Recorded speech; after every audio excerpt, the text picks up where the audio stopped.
Hi everybody, welcome to Raj kitchens. இன்னைக்கு நம்ம பார்க்க போகிறது தக்காளி தொக்கு தாங்க. இது வந்து குழி பணியாரத்துக்கு ரொம்ப நல்லா இருக்கும். அது மட்டும் இல்லைங்க, இட்லி, தோசை, சப்பாத்தி எல்லாத்துக்குமே வச்சு சாப்பிட்றதுக்கு ரொம்ப நல்லா இருக்கும். அதே மாதிரி தயிர் சாதத்துக்கும் தொட்டுக்கிறதுக்கு நல்லா இருக்கும். எப்படி மேக் பண்ணலாம் அப்படிங்கிறத வீடியோக்குள்ள போய் பார்த்துலாம். பார்த்துட்டு வீட்டில் செஞ்சு பாருங்க. பிடிச்சிருந்தா like, comment, share, subscribe, bell button. இப்போ வாங்க நம்ம வீடியோக்குள்ள போயிடலாம். இது வந்து நான் தக்காளி பழம் 1/2 kg எடுத்திருக்கேங்க. மீடியம் சைஸில் கட் பண்ணி எடுத்திருக்கேன்.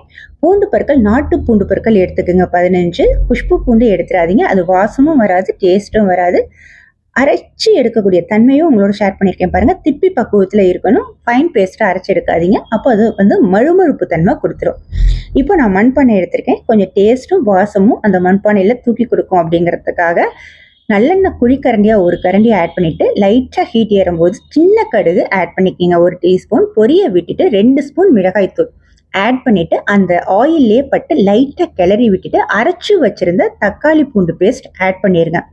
ஒரு முக்கியமான விஷயங்க, லைட்டாக கிளறி விட்டுட்டு 1/2 டீஸ்பூன் மஞ்சத்தூள், 1 ஸ்பூன் அளவுக்கு உப்பு, இது ரெண்டையும் சேர்த்துட்டு ஒரு கொதிக்க விட்டுருங்க. கொதிக்க விட்டுட்டு 1 டம்ளர் அளவுக்கு தண்ணி சேருங்க.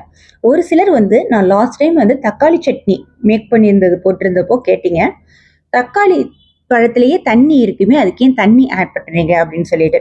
தண்ணி ஆட் பண்ணால் மட்டும்தாங்க அந்த பச்சை தன்மைங்கிறது நமக்கு சேஞ்ச் ஆகி கொண்டு வர முடியும். வெறும் தக்காளி பழத்தில் உள்ள தண்ணி மட்டும் நமக்கு பத்தாது.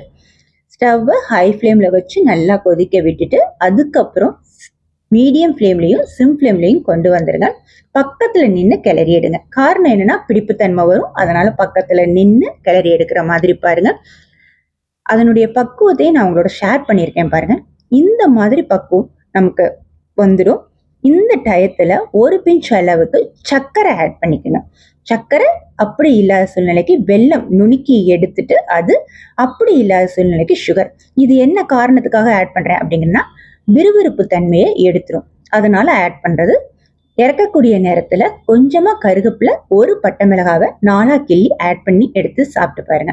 அதே மாதிரி அதனுடைய திக்னஸ் எல்லாமே உங்களோட நான் ஷேர் பண்ணியிருக்கேன். இந்த மாதிரி மெத்தட்ல மேக் பண்ணிட்டு குழிப்பணியாரம் நெய் விட்டு சூடா ஊற்றி சாப்பிட்டு பாருங்க, ரொம்ப டேஸ்டியா இருக்கும்.